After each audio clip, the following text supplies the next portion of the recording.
জাতিসংঘ সহ ৬৬ আন্তর্জাতিক সংস্থা ছাড়ছে যুক্তরাষ্ট্র। স্থানীয় সময় বুধবার হোয়াইট হাউসের প্রকাশিত এক প্রেসিডেন্সিয়াল মেমোরান্ডামে ডোনাল্ড ট্রাম্প জানান, যুক্তরাষ্ট্রের স্বার্থের পরিপন্থী বিবেচনায় জাতিসংঘ অন্তর্ভুক্ত ৩১টি সহ মোট ৬৬টি আন্তর্জাতিক সংস্থা থেকে সরে যাওয়ার সিদ্ধান্ত নিয়েছে ওয়াশিংটন। শুধু অংশগ্রহণ প্রত্যাহার নয়, সংশ্লিষ্ট সব সংস্থার জন্য মার্কিন অর্থায়নও বন্ধ করা হবে বলে জানান ট্রাম্প।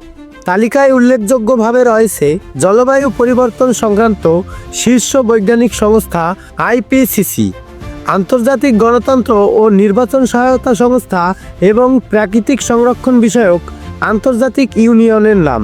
পাশাপাশি জাতিসংঘের জলবায়ু চুক্তি সংস্থা ইউএনএফসিসি, ইউএন ডেমোক্রেসি ফান্ড এবং মা ও শিশু স্বাস্থ্য নিয়ে কাজ করা ইউএনএফপিএ থেকেও যুক্তরাষ্ট্রের নাম সরিয়ে নেওয়ার ঘোষণা দিয়েছে ট্রাম্প।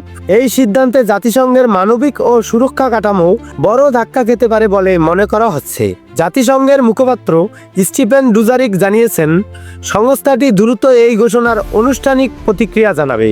তবে বিশ্লেষকদের মতে মার্কিন প্রত্যাহার জাতিসংঘের কার্যক্রম ও অর্থায়নে দীর্ঘমেয়াদী প্রভাব ফেলতে পারে।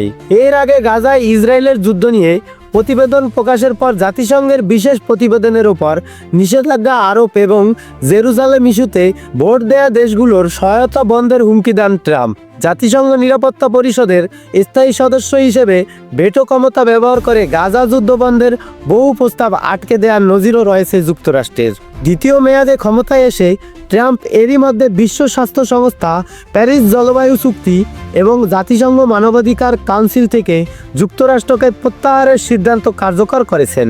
বিশ্ব স্বাস্থ্য সংস্থা থেকে যুক্তরাষ্ট্রের আনুষ্ঠানিক প্রত্যাহার কার্যকর হবে ২০২৬ সালের ২২শে জানুয়ারি। ফিলিস্তিনি শরণার্থী সংস্থা ইউএনএইচসিআর ডব্লিউএফপিতে মার্কিন অর্থায়ন বন্ধ রাখার সিদ্ধান্ত বহাল করা হয়েছে। সৌরভ হালদার, কর্ণভোকাল সংবাদ।